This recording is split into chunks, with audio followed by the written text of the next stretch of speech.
All right, testing, 1, 2, 3. Make sure everything sounds cool. A-OK, ready to go for this one recording. So here we go in about 3, 2.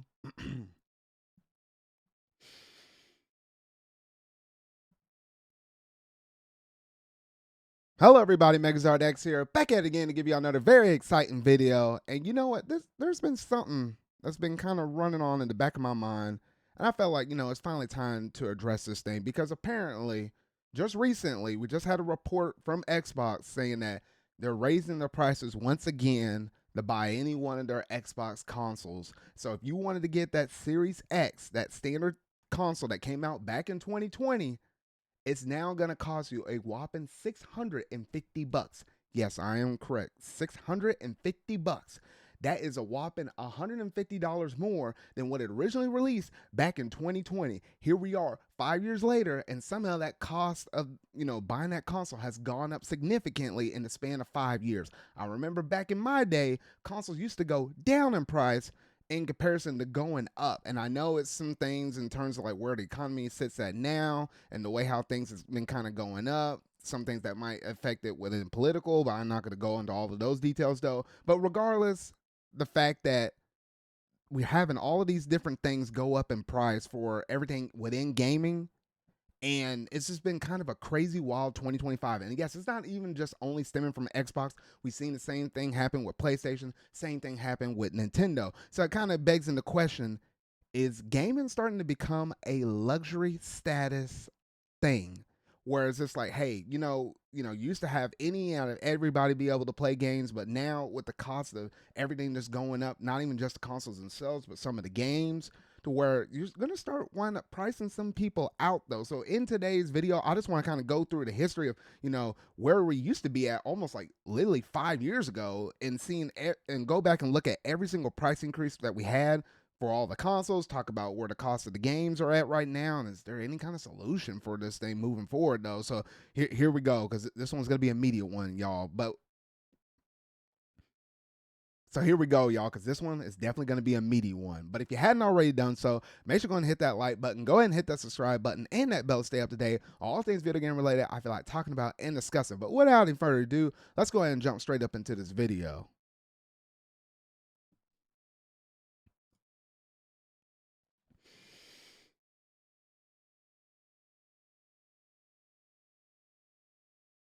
All right, so to keep everything, well,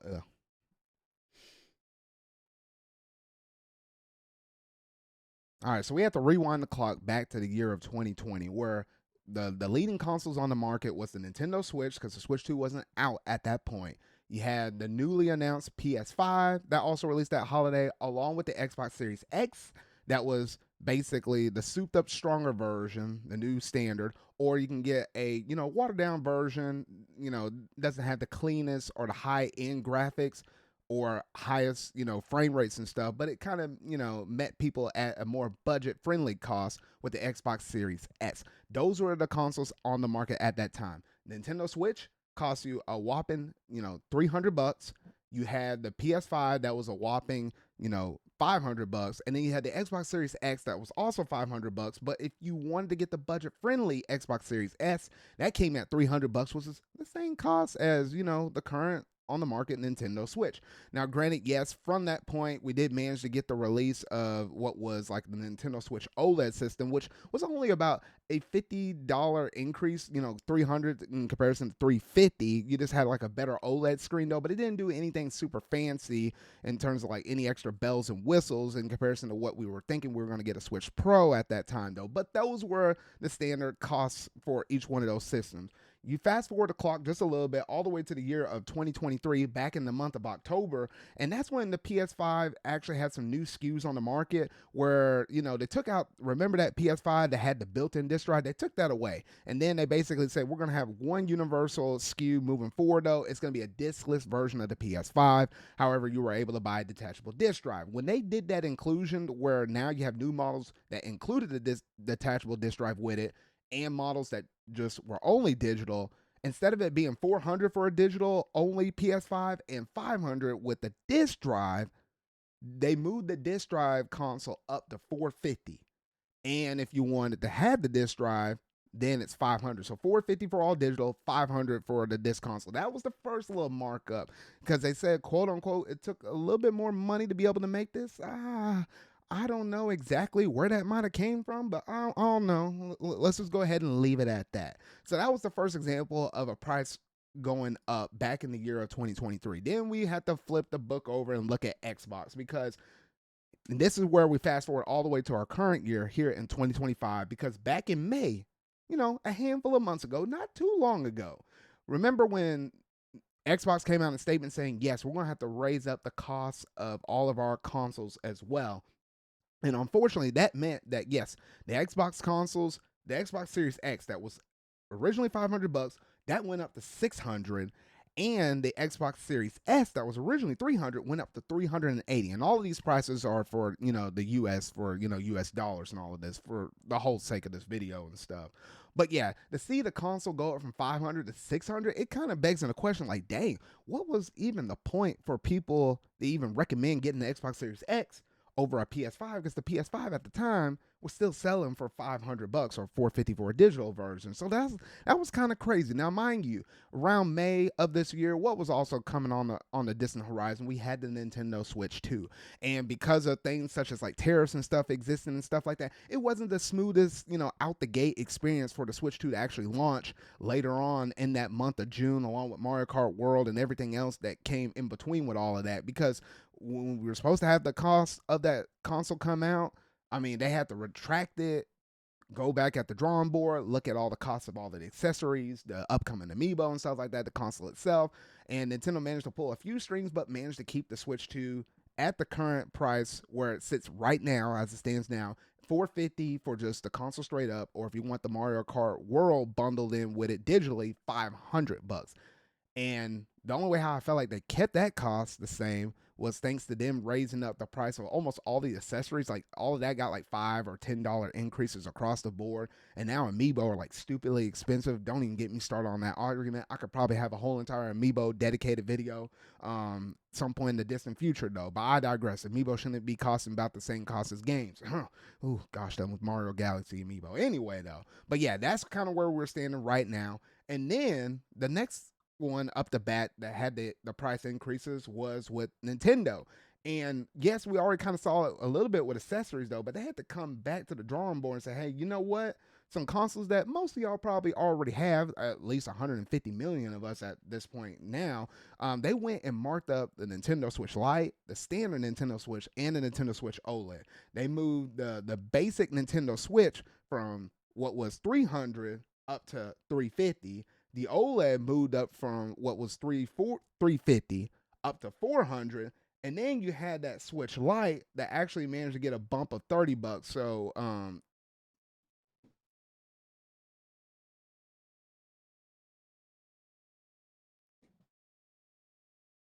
and then you had the bump up of the Nintendo Switch Lite, which managed to increase from 200 that it originally was selling for up to 230. So I would say the Switch and the Switch Lite weren't bad bumps, but looking at that Switch OLED from, it used to be in 350 now to 400, all you got to tell somebody that wanted to have an OLED is, hey, save an extra $50 and you get to have a whole new generation console that's beyond the Nintendo Switch. So now it really kind of makes the Nintendo Switch OLED pretty obsolete to be able to recommend that to anybody though.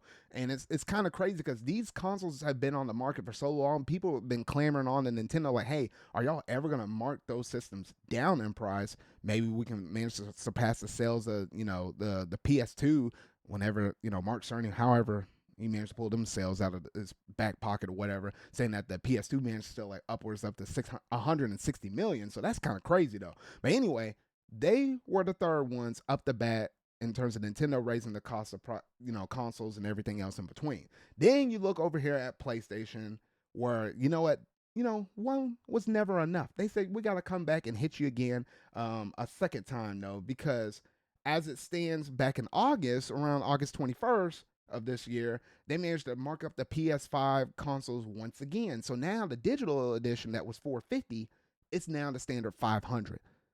Mind y'all, 2020, it cost $500 to get it with with the disc drive included. Now, just to get all digital, it costs the same amount at 500. Then if you want the disc drive to be included with it, now that costs 550. And then that PS5 Pro, that costs a stupid amount of money, 700 bucks. Now that's been marked up to 750. So it's like, gosh dang, I know they keep saying because of global businesses and they're trying to continue to navigate a challenging economic environment and stuff like that. That's the reason why they had to make this decision though. It just kind of begs into questions like how much money are they really losing if they were to bite the bullet though? But I digress though. And then that leads to where we're currently at within today as the reason why I'm making this video right now, because Xbox came in once again saying, you know what, we have to raise the console prices again. Oh shoot. Because now if you want the Xbox Series X, it went from being, just the standard Series X to being, 600 up to what is now considered to be 650. And if you want the Xbox Series S, it was originally 380. Now it's 400. So now, and then there's some other costs of some other, models of Xbox consoles like the Xbox Series S 1 TB. It's up 20 bucks from 430 now to 450. The Xbox Series X digital, it's up 50 bucks from the original 550. Now it's 600.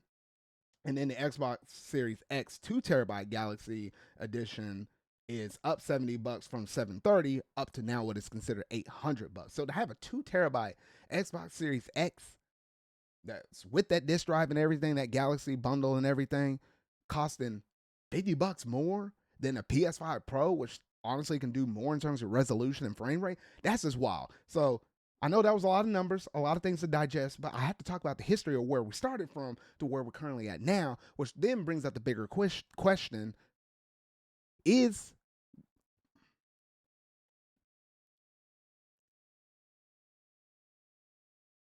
so I had to bring up, what has happened in the past to bring us exactly where we're currently at right now. So that brings into the bigger question, is gaming starting to become a luxury status thing? And honestly, I really do think so. And it is really unfortunate though, because now, if you were to go out and just look at, anybody in your community, you as a kid on the block and stuff like that, and ask how many people out there now who are currently involved within the gaming sphere and stuff like that. I felt like, maybe a decade ago, there might have been a whole lot more of us now. But I think that's one of the reasons why you see certain games like Fortnite pop up and start to really take off, because all of these free to play games, because when you look at these console prices and see how stupidly expensive it is just to even get into the console market, it's almost rivaling to the point where it's like, dang, you save a few hundred extra bucks, you're almost at the realm of, hey, you can buy yourself a fairly decent PC and then do a whole lot more with that PC if you happen to really like playing on, on a computer like that. So it just kind of brings in the question. It's like, dang, it's like if you start raising the prices so much, you're going to start eventually locking people out. Hence why you see so many people playing these free to play games, because it's like you have a whole lot of different walks of life. I know, yes, gaming is not going to be for everybody. Not everybody's going to have enough money for it though. But given in today's circumstances and stuff like that, it's like you're pricing out a lot of different people though. I know some people, they've been bringing up that question to me, even some people I know back in my college days and stuff like that. It's like, dang, I mean, now Nintendo audiences, remember when games used to cost 60 bucks for the whole life of the Nintendo Switch 1? Well, now when the Nintendo Switch 2, it seems like the new standard is going to be 70 bucks, but you occasionally have to worry about that new $80 game, such as with Mario Kart World. I know that rubbed a lot of people off the wrong way. I know, yes, you can buy Mario Kart World bundle with a Nintendo Switch 2 and you can save yourself at effectively like in the 30 bucks or something like that. It feels like the game you bought it for at that point is 50 bucks. But I digress. That bundle, they said that's going to be available for a limited amount of time. I highly doubt Nintendo's always going to have that bundled in with their system, or at least at that price. It would not surprise me in the slightest bit if they happen to raise that cost of that bundle up to where it's pretty close to where you would buy it off of the shelf from a retailer standpoint though. And they're not the only ones looking at $80 games. Look over here at Xbox, where they said, hey, from now on, their most major new first party games, they're going to be potentially launching at that $80 price point. they had to backpedal a little bit, like with games such as like Outer Worlds 2, where originally it was 80. Maybe they didn't get enough pre-orders in. They knocked it down to 70, but that's certainly not off the table for any other new games that they have to be putting out. And then that kind of brings into question, well, what is Sony going to do? Because I know they're over there like licking their chops and stuff. They had these big ballooning budgets. Have you seen the cost of how much it costs for them to be able to make games such as like Spider-Man, Spider-Man 2, and things that like that nature? I mean, yes, Ghost of Yote might be on a little bit of the lower end of the spectrum though, but I digress. When you got, these big old ballooning budgets and stuff like that, of course, it's gonna cost these gaming companies the need to be able to make more in terms of just turning around on a profit. Hence the reason why we don't have a lot of exclusive now. Hence why we got a lot of companies being buddy buddy. Sony with Microsoft, Microsoft with Sony. Now you got Xbox putting out their games everywhere with that whole Play Anywhere initiative. We even got Sony now. I mean, yes, they were always going to try to put their games out on PC, but now you see examples like with Helldivers and stuff, and they putting that on Xbox consoles though. Like it seems like Nintendo's the only one that really won that console war, because live or die, they're only going to let you play Mario Kart World on the Nintendo Switch 2. They ain't putting that mess on PC though. But yeah, that's just kind of crazy to think that's kind of where we're currently at right now. And I know we have a whole bunch of different walks of life and stuff. And I know not everybody's going to be able to afford to be able to get into